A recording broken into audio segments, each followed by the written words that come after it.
اعوذ باللہ من الشیطان الرجیم بسم اللہ الرحمن الرحیم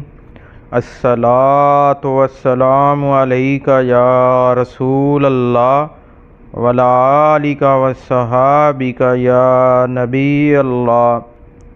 الصلاۃ والسلام علیک یا رسول اللہ وعلی آلک وصحابک یا رحمۃ للعالمین۔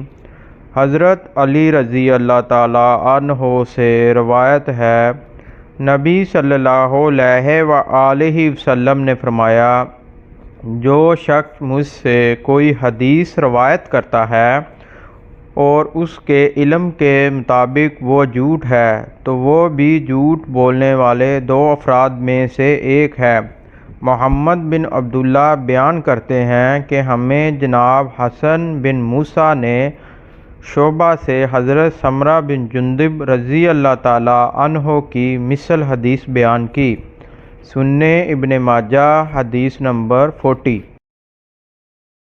اعوذ باللہ من الشیطان الرجیم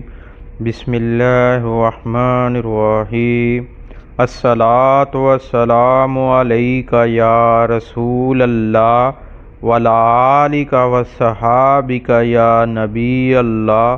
الصلاۃ والسلام علیک یا رسول اللہ وعلی آلک وصحابک یا رحمۃ للعالمین۔ حضرت مغیرہ بن شعبہ رضی اللہ تعالیٰ عنہ سے روایت ہے، رسول اللہ صلی اللہ علیہ وآلہ وسلم نے فرمایا، جو شخص میری طرف سے منسوب کر کے کوئی حدیث بیان کرتا ہے اور اس کے علم کے مطابق وہ جھوٹ ہے تو وہ بھی جھوٹ بولنے والے دو افراد میں سے ایک ہے۔ سنن ابن ماجہ حدیث نمبر 41۔ اعوذ باللہ من الشیطان الرجیم بسم اللہ الرحمن الرحیم الصلاۃ والسلام علیک یا رسول اللہ وعلی آلک وصحابک یا نبی اللہ الصلاۃ والسلام علیک یا رسول اللہ وعلی آلک وصحابک یا رحمۃ للعالمین۔ حضرت ارباز بن ساریہ رضی اللہ تعالیٰ عنہ سے روایت ہے، انہوں نے فرمایا، ایک دن رسول اللہ صلی اللہ علیہ وآلہ وسلم ہم لوگوں میں کھڑے ہوئے اور ایک متاثر کن وعظ فرمایا جس سے دل اللہ تعالیٰ کی ناراضگی اور عذاب سے خوف زدہ ہو گئے اور آنکھیں اشک بار ہو گئیں۔